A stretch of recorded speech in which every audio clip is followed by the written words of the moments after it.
Alright guys, today I just want to give some Switch game recommendations. Most of them are Nintendo developed games.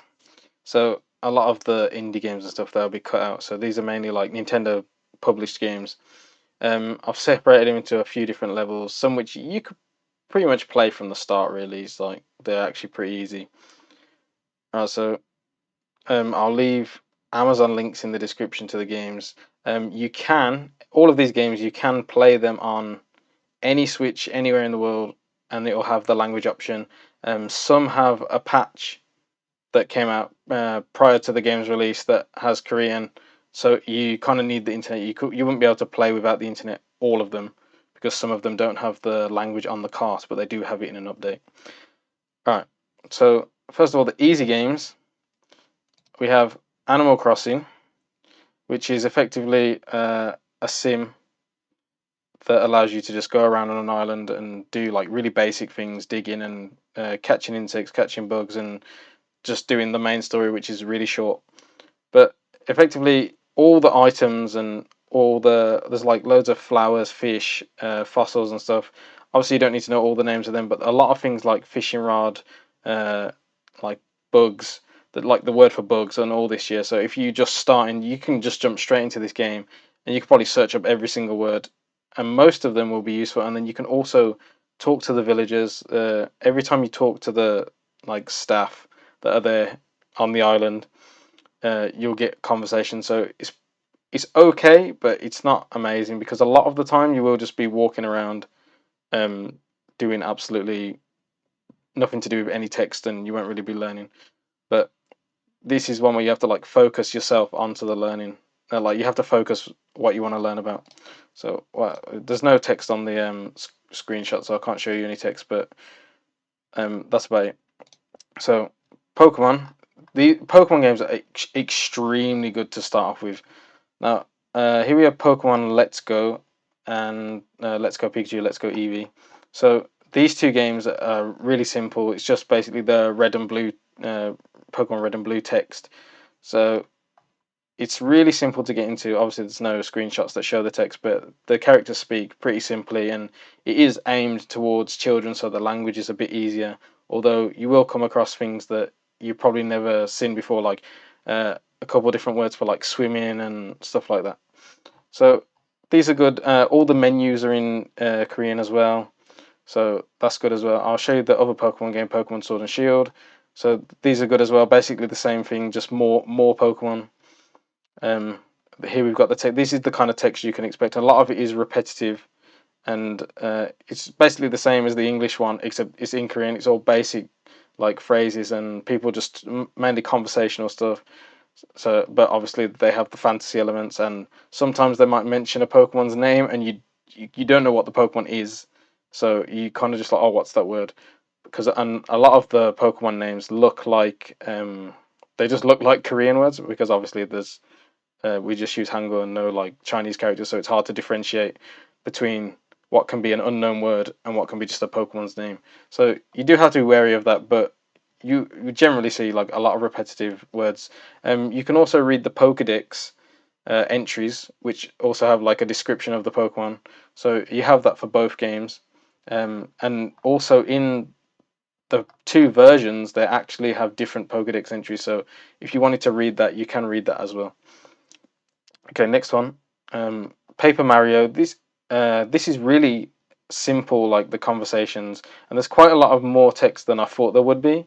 I think I only got about halfway through the game, but there is a lot of text. Like there's a lot of talk. There's a lot more talking than I thought there would be, and you also have the descriptions of the game mechanics and stuff like that. But effectively, the game is like a puzzle game where you can see here. You start on like a grid, and then you use it to you have to choose how to approach the grid to fight people basically.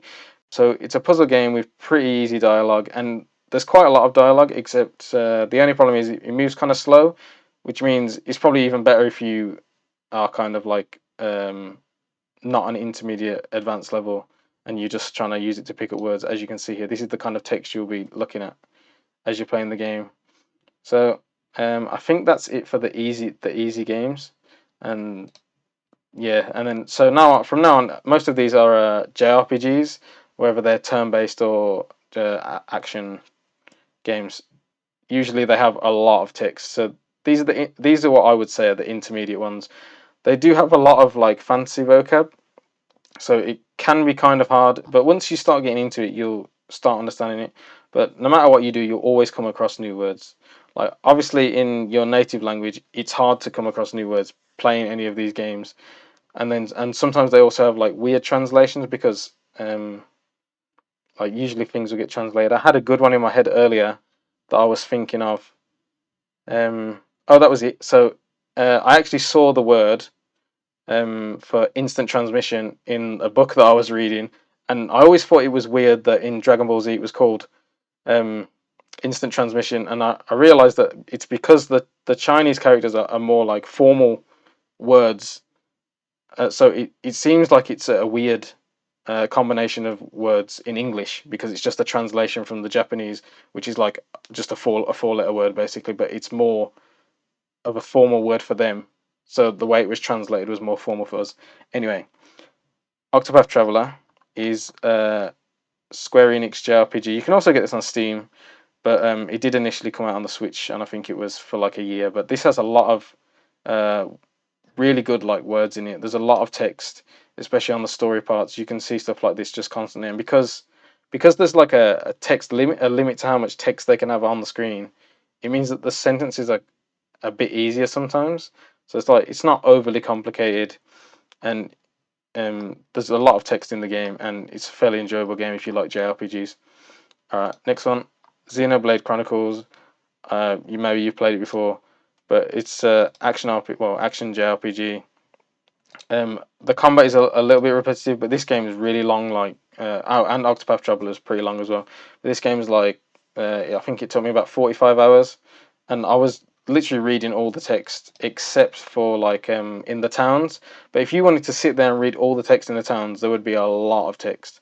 But um, the problem with a lot of these JRPGs is that there's no um, there's no Korean audio, so a lot of the time I just play with either the sound off or with the Japanese voices, which I would do in English anyway usually.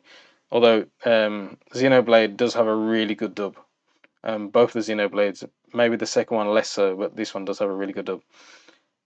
So yeah, it's just the same. Another JRPG. Go around, plenty of characters to talk to, plenty of text, plenty of story, which is basically all subtitled in Korean.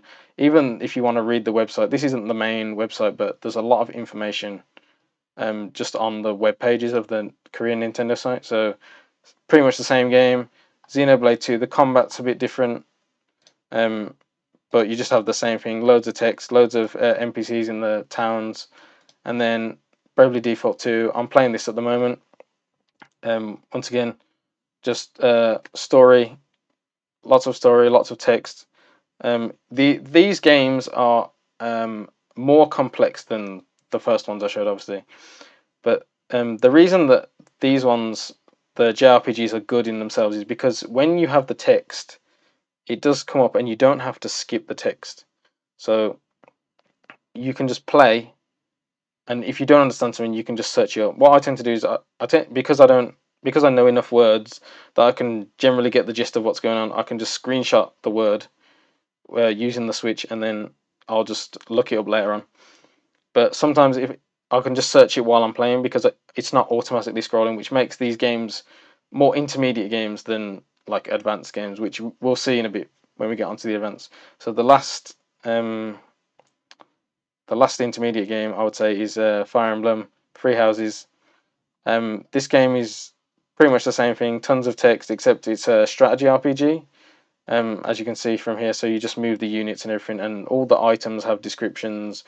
All the There's a lot of conversations between the characters. I think that was what took most of my time up, as opposed to the actual battles. But you have all the item names, so you have like axe, spear, and sword, and everything, all the different types and everything. So there's plenty of words to learn, and there's plenty of conversations to be had. And that's pretty much all of these. The intermediate games are basically along the lines of they have a lot of text, they have a lot of story, and they're going to last you a long time. So you can play this one through 3 times or 4 times and get different conversations because they have different characters in the classes. So this one's really good. On to the advanced games, and now the main difference between the advanced games and the intermediate games is the text doesn't stop. So you kind of have to like be like native level understanding of just like instantly understand, or you're just gonna miss a lot. So these are more just for if you want to enjoy the game and you're already pretty good and you're just playing it for the sake of I want to play this game. So you have Marvel Ultimate Alliance, which is action game. I think it's an action RPG. I think that's what we would call it. So you have all the different characters and you can choose different like setups, and there's literally like 30-40 characters in the game or something like that. There's DLC as well, but obviously that's extra money, that's up to you. So this one is just whether you enjoy the combat.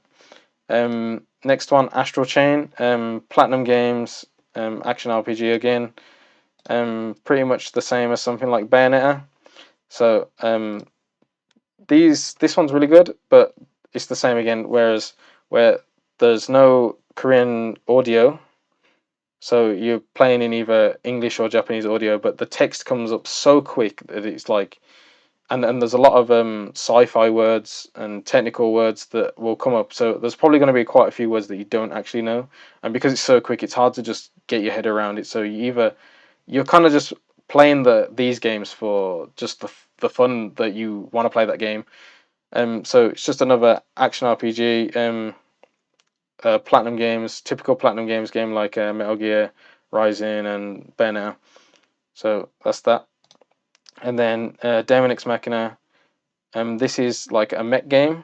So there's a lot of inventory menus, and you're basically just fighting giant. You're in a mech, and you're fighting other giant robots. So this one again, it just depends on whether you like the gameplay, and that's about it for the advanced game. So upcoming games that you want to look forward to, because obviously what's the date? It's March now. So obviously there's going to continue to be games that come out later on, and maybe there's even games that you want to say you're looking forward to, or why is it not on the list? So you can put those in the comments. Um, Pokemon Pearl and Diamond remakes are coming out probably November, because it's always November. So these will be relatively easy.